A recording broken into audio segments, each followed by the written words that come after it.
And we're back at the European World Championship Qualifier 2015 in Dublin, Ireland. I'm Rob Hootley, and joining me is Luke Withington. Hey Rob, how's it going? Not too bad, not too bad. Now, we're into round 3. We are. And what we're currently looking at is Alex Marabisi versus, I believe that's Enrico Speck. Enrico Speck. Alex here is running Clifford, and Enrico is running Necros. So, pretty much one of the same matchups that we've already had today. Yeah. We're just having a look at the deck list now to see if there's anything interesting, anything that we might see that could be a little bit different from what we've already seen today. Yeah. So, looking at the Clifford deck list, is there anything interesting that really stands out to you? So this Clifford player is not playing the new card Wavering Eyes. So whether that's just a personal choice of his, that's some big difference. But another one is he's playing Cephalopod. He's playing Cephalopod? Yeah. So very interesting card. It does, based on the amount of Cliffords you have, it does some burn damage or something. I can't quite remember what it does, but we'll soon see when it's in play what it does. Oh, interesting. So it can be there to kind of finish your opponent off, which is always good. Yep. And as for the Clifford deck, Necros deck list, sorry, we saw Eugen's deck list was very geared towards beating other Necros decks, while still Enrico's deck list is very much geared towards beating Necros with like shared rides and things like that. He's not necessarily running the kind of the strange banish cards that you have, the Great Sorcerer and the other one, the Exa one. The Exa. Yeah. So he's not really going for more the North American build of the deck. Yeah, just pretty standard. Now, he's also running the 3 Firehand and High Sand now, deck, which yeah. Is an interesting choice for a side deck. Now, Yeah. the players are ready, so let's move let's go over to straight the into table.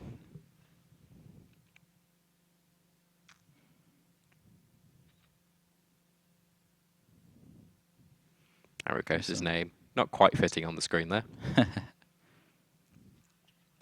So we have Enricos on the left, piloting the Necros deck, and Alessandro on the right, piloting the Clifford deck. That's correct. So it looks like they're just getting prepared to... They're just getting prepared. The judge will be coming over now. to let them know that they can start. Here's the handshake, and they're ready to go. Now, they're both going to be drawing the hands, and with the help of Michael and Ryan there, we'll be able to see what's happening in the hand. Yeah. So let's take some time to have a look at what they've got in their hands as we see these cards come in now. So we'll start with Erikos. So he's piloting the Necros deck. So we didn't get to see the dice roll, but Enricos is going to want to be going second just naturally as a Necros player, just so you get that extra 6th card. Yeah. Okay, Alessandro seems to be going first, and we've got Erikos' hand, which is a Kaleidoscope, a Valkyros, a Denko Sekka, a Manju, and a DD Warrior Lady. Alessandro's hand is 2 Fiendish Chain, a Helix, a Pot Duality, and he's just played a Summoner's Art to go and get a Scout. Yeah. So Scout, one of the core cards of the Clifford deck, allows you to go and search for more of your Klee cards that will just kind of advance your hand and really shape it into that perfect hand that's going to be able to kind of stop your opponent for a little while and then get to that critical mass of monsters on the field and be able to take away all your opponent's life points all in one turn. So would you say that it's better for Clifford to be able to go first? I think, yeah, in both of their minds, Alexandra wants to go first so that he can get his really powerful continuous trap cards out quite quickly, and Enricos wants to go second so that he has that extra card. Also, generally people believe there's a lot of Necros about, so when in the Necros mirror match, you will always want to go second just so you have more cards than your opponent. Now, he has added a Sacrifice there, and he's also got a Clifford Stealth into hand with the Pot Duality. Yeah. So Sacrifice, recently limited, is a very powerful card for Clifford. It equips to a Clifford monster, and when it's sent to the graveyard, it gets you another Klee card from your deck. Plus also, 300 attack, and it can't be destroyed by battle. So yeah, exactly. So just adds to that monster and kind of has something that kind of can just stick there and stabilize your field just for the first few turns in the game at least. Alessandra's got a nice setup there with 2 Fiendish Chains. Let's see where it takes us. Erikos starts his turn with a Sender of the 1,000 Hands. Yeah. So usually Fiendish Chain, you want to wait and interrupt their combo at quite a key time in case they have like Mystical Space Typhoon or something like that. But we see that he has 2 Fiendish Chains, so he can very just liberally throw away the Fiendish Chains, not really throw it away in this situation, but you know it's quite risky just to play them if you only have one. Yep, that's correct. And he's, well, negated the search, basically. And I believe he's actually just ended his turn there.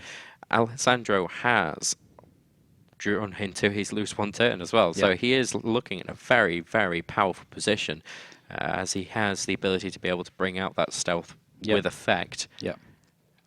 He's probably not going to want to use its effect, though, to bounce the Senju. Oh, you wouldn't want to give him another search. Although he does have the ability to stop it, because, again, lose one turn is going to stop any of his ritual cards from working, and the Fiendish Chain is going to stop the search. Yeah, but I think I still wouldn't want to put it back in his hand, just because then you're going to have to waste your Fiendish Chain on negating something you already wasted with the Fiendish Chain, so you might as well just summon Stealth and then attack over the Senju, because there's no reason not to.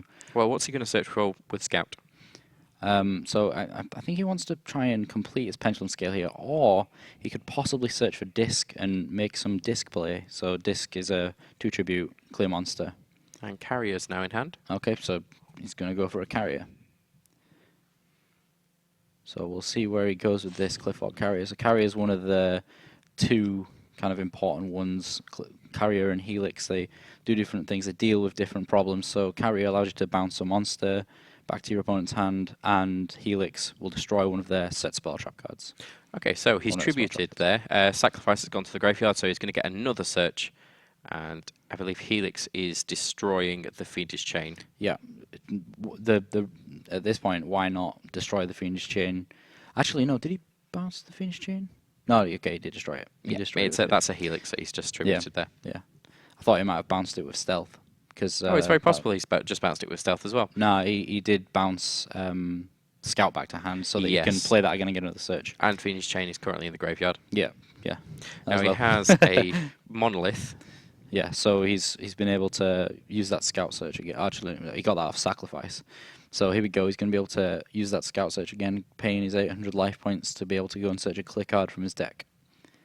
Now, has he got the ability to really kind of push through enough damage to see game through very, very quickly? He's got quite a lot of damage at this point in time, but I don't think he can't win in this turn because he doesn't have enough monsters. But he has a really good setup in the fact that he's going to have Scout in one Pendulum Zone and Monolith in the other.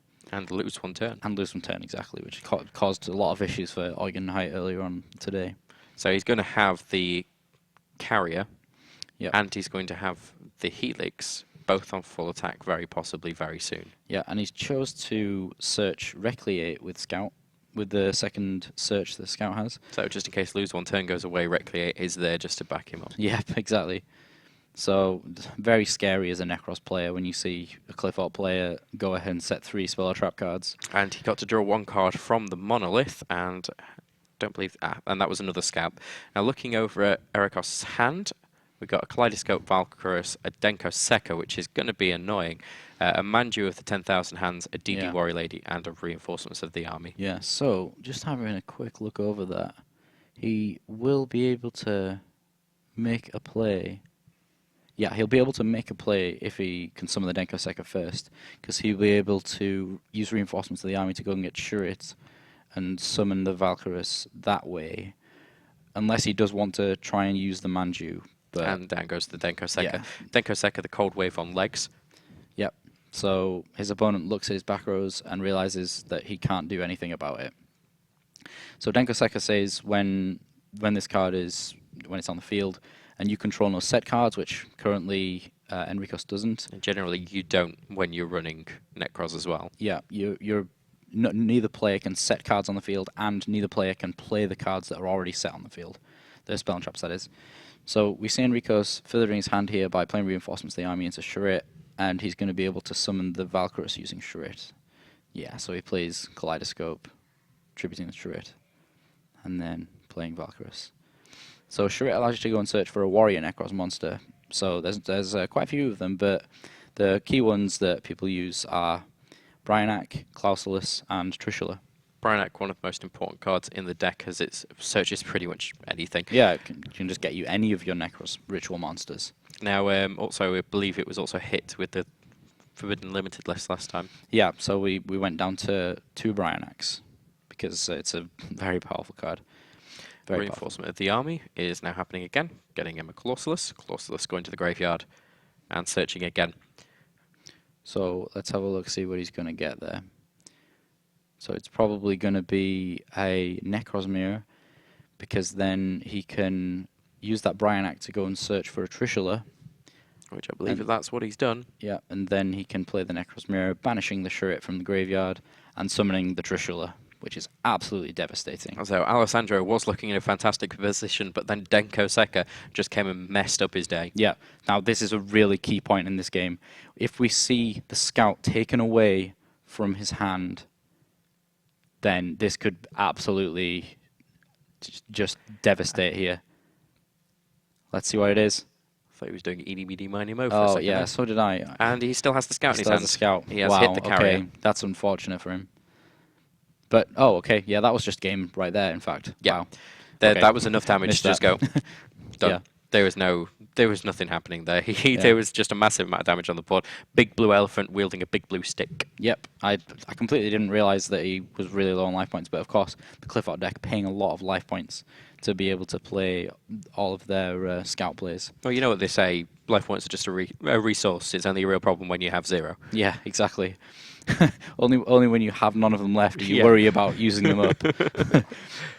Yeah, Oh. so yeah, that's in recent years that's very much been the thought and attitudes. When I first started playing this game, we used to keep a hold of our life points. Yeah. If you could, you were gaining them. Yeah, If exactly. you could do it. I mean, an upstart goblin thinking, oh, I'm giving my opponent with 1,000 life points. What's going to happen? That's loads. It is quite a few. I That's mean, a whole back when Sangam. Soul Charge was at 3, Yeah. that was a massive amount. Yeah, yeah, because that's an entire monster that you get extra. I mean, it was a point when Snatch Steel, way back when, was legal. You were thinking, I'm giving my opponent plus 1,000 life points, and I could just use Change of Heart. Kind of thing. Yeah, exactly. Generally, you wanted to get that off the field as swift as possible when you snatch steal your opponent's monster. You want to use it, get rid of Get it, rid of and it summon your immediately, Jinzo. Definitely. That's- that was way back when. that was way back when. So the side deck options here. So let's have a look at the 2-player side deck options. Okay, so we got a Mystical Space Typhoon. Yeah. A lot of this is in Italian, so you'll have to bear with us. Yeah, so in the Cliff Art deck here. So There's a Monarch Storm 4th. Yep. It's all in Italian. Right, okay, so let's talk about some of the cards that he's going to be putting in. I think one of the big things is that we were talking about when we had Eugen on earlier is that the Necros player will generally be putting in Royal Decrees, and most Cliff Art players don't actually main deck any cards to deal with those Royal Decrees against the big amount of trap cards that they own. So they will put in things like Mystical Space Typhoon that stops the Necros player being able to play Royal Decree and just stop them from playing all of the trap cards. Now, what are we looking at with Orikos? The Necros player. Yes. So in this matchup, Fire and Ice Hand is actually reasonably okay to be able to use Ice Hand's effect to start destroying your opponent's pendulum scales. And then obviously Firehand coming out, getting rid of something, and then they can't actually pendulum Yeah. summon anything back. So Yeah, it's quite exactly. a nice thing. It's a really nice loop. 3 Artifact Lanciers there. Yes, just 2 Artifact Lanciers here. Yeah, and there's going to be no use for those in this matchup. The third Denko Denko Seka potentially is going to go in, and then I think also we'll see Erikos put in the 3 Mystical Space Typhoons. And so the thing with the Necros deck is a lot of them play for against the Necros matchup. So things like Book of Eclipse, not really necessary in this No. matchup unless you want to use it to dodge lose 1 turn or skill drain. Then it's kind of questionable to leave those cards in your deck. You can also use Book of Eclipse to dodge the massive swingy turns that Klee can do. Yeah. I mean, you don't want Klee to suddenly drop an entire board on you and then win when you can drop an Eclipse and just go turn them all face down. Yeah. Generally, though, you want to try and not defend using that, because then they get to draw like 5 cards, which is it's true, but which is tough. But if you're going to die, then with playing Book of Eclipse, yeah. Necros generally can make a massive turnaround with that as well. Yeah. Now he is playing Torrential Tribute in his side deck. Now it's a very, very interesting choice because you're going to be going Pendulum Summon and then you're going to go get rid of them all. Yeah, that could prove to be really big in this matchup. Well, so we're going to have to see if we actually see that card coming out, because you're only allowed 1 copy of Torrential Tribute. So we're just looking at the starting hands here. Just reading the Just starting hands. loading So in. Michael and Ryan are just putting those starting hands in there. Oh, well. Alessandro has a Sacrifice, an Upstart Goblin, a Pot Duality, so very, very searchy hand at the moment. Summoner's Art, even more search. And the last card is lose 1 turn. Yeah, fantastic. Arikos is going first. He's got a Valkyros, a Manju, an Ice Hand, so he predicted that correctly there. A Mystical Space Typhoon, and a Senju. Yeah, so Arikos actually chose... Oh, no, sorry, he chose to go... He didn't get to choose. Alexander got to choose. Yes. So he forced the Necros player to go first. That's quite interesting. That's quite interesting. It's nice to basically make it so that they're not getting the extra card, I guess, because as you said before, Necros likes to go first. Now, Yeah. looking at what's going on there, we can see that unfortunately there is there's the Mystical Space Typhoon, which could hit the lose 1 turn, or the Fiendish Chain. Yeah, but I think we're probably going to see it used on the scout that gets searched out by Summoner's Art, because that's just a downward spiral the moment your opponent gets scout on the field and starts searching. But there's so much search in that hand already. I mean, yeah. it really depends what's going to go on here. Yeah, so he's probably searching out the scout there with that Summoner's Art. We can't quite see on the camera here, but we'll see him play it just now. I was going to play Upstart Goblin first. Okay, yeah, so if he manages to draw into a Mystical Space Typhoon right now, he's just going to play I think that's what he's going for. Yeah. Let's keep looking at his hand there.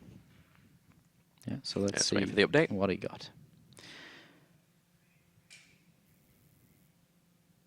Okay, so he's going to continue looking. Well. He's got a Scout, a Stealth, and an Upstart Goblin in his hand there.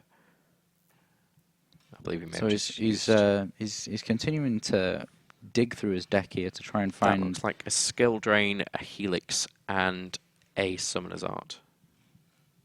Yeah, so again, not really going to help him, but apart from that Summoner's Art, actually, of course, he's going to be able for the Skill Drain. He took Skill Drain. Well, he now has 3 options to negate his opponent. Yeah. The only issue with that is he doesn't have any other like decent sized monsters to go anywhere. He does have 1 stealth, but as soon as that stealth's gone, he's got no other traction really. He's going to have to rely on drawing into monsters. He does, however, have Sacrifice, so if he manages to play stealth and go ahead and play Sacrifice on it, then that's going to be a great grounding to continue here. So I think that's probably what we're going to see happen. So this scout search is going to be hit by Mystical Space Typhoon, and then we're going to go ahead and see Stealth played, and then equipped with Sacrifice, and then just all the rest of the cards are going to be set on the field. Now, of course, what Arikos doesn't know is that he's just used that Mystical Space Typhoon on that search, but he's now not going to have it for the lose 1 turn, the Fiendish Chain, or for the Skill Drain. Yeah. So now, let's go back to Arikos' hand there. It looks like he's drawn into a Necros of Bryonic. Yeah, so here we go. That's the move he's making. It's probably the best move to make. Just set all the cards on the field, play a guy, and put a Sacrifice on it. That's generally what you see a lot of Klee doing, just waiting.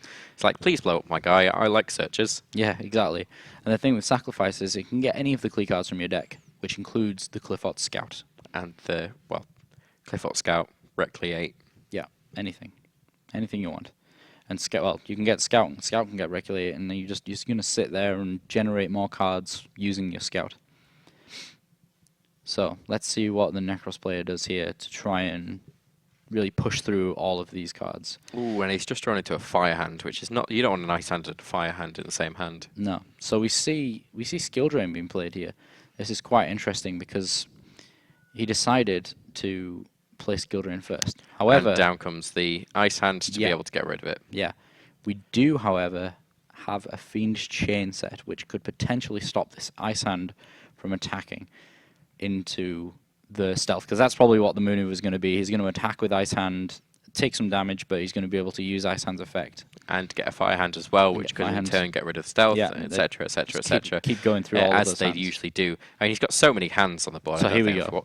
What he's going to do, he's got an Ice hand, a Fire hand, 10,000 hands, and 1,000 hands. He's got hands everywhere. There are literally hands everywhere. Yeah, fantastic. So he makes the play to Fiendish Chain that Ice Hand, and immediately we see Senju retreat with all those hands and straight into defense position.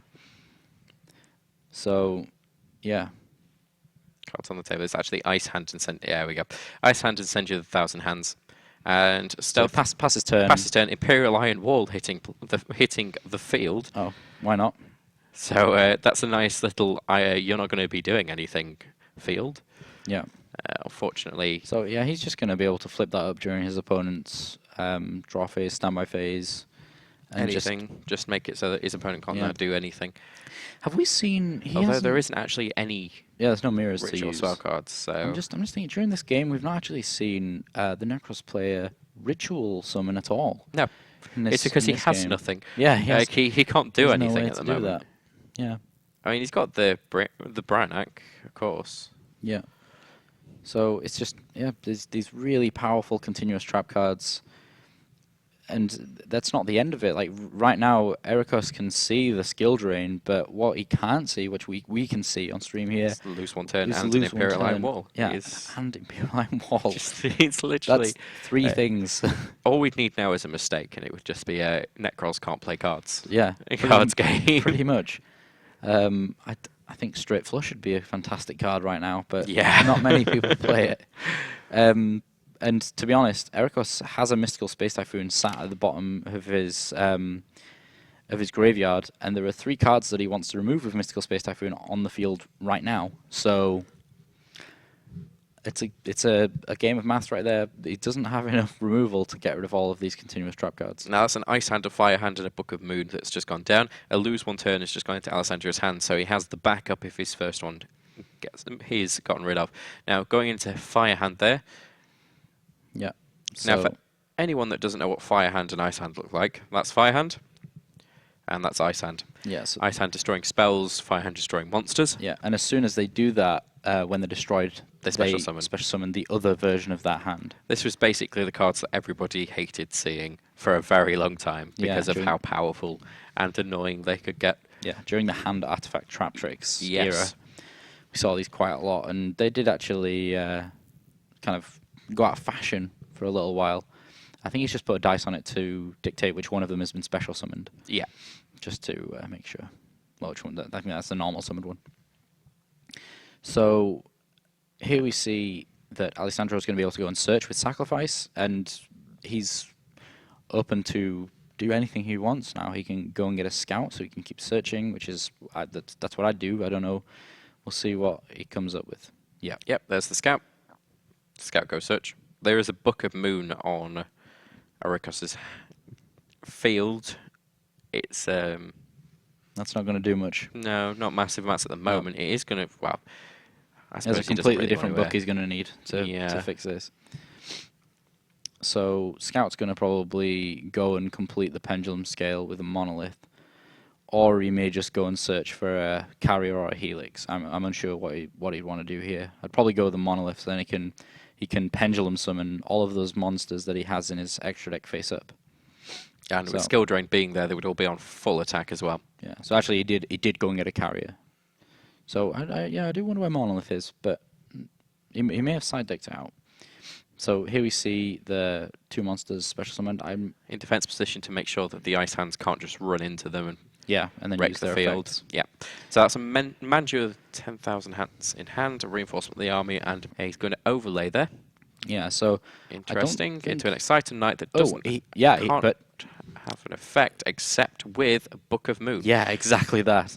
So this is really interesting now because there's absolutely nothing the Clifford player can do about this. Because he can activate his effect. Skill Drain just says that it just negates the effects of face-up cards. I believe, looking at the cards they have, he has absolutely nothing to stop this Exciton Knight at all. No. Well, the Exciton Knight Book of Moon play, I mean, there's nothing to stop it. Absolutely nothing to stop it. Because, he's going to detach it, and Alessandro's probably thinking, wow, this is strange. Why is he making this play when there's nothing to be done? Oh my, exactly. Yes. Oh my. And he's going to lose all his cards now, Rob. He is going to lose all of his cards. He does, however, still have a lose one turn in his hand, so it's just put him back in this position that he was in. He's in a great position. Yeah. Unfortunately, lose one turn is not a monster and can't hit your opponent and take any of their life points away. Can he chain here? There's nothing. Nothing at all. There's no move that stops this. Yeah, and so I do believe it still doesn't destroy the Exciting for anybody that was wondering, simply because it says destroy every other card on the field. Yeah, that's correct. Any card that says destroy all other cards knows that it's not to destroy itself. Yeah. Now he can start doing his searches here. So here comes the Manju of 10,000 hands down. Yeah. He also has a Bryanek and a reinforcement of the army, so he is fully ready to not have to hand his opponents his deck anytime soon. Yeah, so bear in mind, though, Excite on Knight's effect is that He you can't can't take inflict any battle damage. damage. You're correct. Any damage, yeah, sorry. So if he could, he would be able to win right now, because, again, as we saw, the Cliff Up player has been paying a lot of life points for all of these different costs that he's been incurring with Scout. But this is pretty much the turnaround, simply because all of those special summon monsters are going to come down With their already. effects. Lose one turn isn't going to do anything after this. So it looks like Erikos has well and truly got this game in the bag. Yeah. Yeah, very, very interesting play here. He's just going to be able to do the standard Necros play, which is to send the Herald of the Acolyte to the graveyard for the Necros Kaleidoscope, summoning the Unicorn, and he's going to go and search with Herald of the Acolyte, and then immediately he's going to make an Exceed play, and here he chooses to go with Augusto Emerald, which is fantastic. You know, while you're ahead, get more ahead. That's how you should play when you're this far ahead. Draw some cards. There's no reason Get some not cards. to. There's no reason not to play like this. He could make some crazy Exceed, but there's no need. Augusto Emerald, very, very basic Exceed monster. Allows you to target 3 of your monsters in the graveyard, shuffle them back into your deck, and then draw a card. It's like a mini Pot of Avarice. It's like a little bit of a pot of avarice. Just a tiny one. Except It's got an attack. just a diddy one, yeah. Yeah. And So he's it's got not that wings. diddy, because he's got wings and he can attack. Yeah, and he's green, which is the same as Pot of Duality, Yeah. and the same as Pot of Avarice. Yeah. So here we go. Let's see what he can do. So he sets both of those trap cards and then plays them. But none of those are going to affect Augusto Emerald right now. No. And it's an Imperial Iron Wall and to lose one turn. So basically what he's saying is you're not going to really be doing any effects and you can't go and search for your stuff. But that doesn't really matter, just simply because... So he's actually got game here. Yeah, you can put a big monster on the board and No, he's not. that's pretty much it. He's got 51 right now. This is 51. Mm-hmm. We need 1800. a bit more. And it's the Excitant that's face down. Yeah. So yeah, he's not quite got it there. Sure, it's 51. Yeah. Yeah, 51. So we'll have to see whether he can sneak out this last bit of damage. But to be honest, putting him down to 5,100 life points, taking 5,100 life points away means that he has less than 800 life points left, so he can't pay for Scout. So the best card he could possibly top deck right now is not the best because he can't pay for it. He can't pay for it. That's usually going to be one of the best cards to top deck. Gungnir in defense mode. Oh, okay, yeah, he just has so many resources to be able to do this now. So yeah, even if that card is an amazing card, he can still use Gungnir's effect, which allows you to discard a Necros card and destroy one of your opponent's cards during either player's turn. So it's a quick effect. You can just use it anytime during either player's turn. So he's just making an absolutely massive play, and he knows he's won here. Alessandro, unfortunately, just kind of sitting there looking at that massive field that's been amassed. Yeah. Mr. Space Typhooning his own Imperial Iron Wall to say good game. Yeah, that's it's always, I always find it's kind of a shame when you get 2-0'd. Yeah. Just absolutely, completely destroyed. Yeah, on the feature match table. Yeah, as well. yeah. It's I mean, really I've sad. only ever been feature matched once, and I felt bad for 2-0ing the person that I was playing against. It's just... Yeah, my local tournament has a live stream sometimes, and I remember the first time I got feature matched on there, I played against Chainburn, and I sat there and had a sad time. Oh. But absolutely fantastic game that's just happened as well. They're just having a quick discussion over on the table there, and then hopefully we will be back at some point very soon for an interview with the winner there, with Erikos.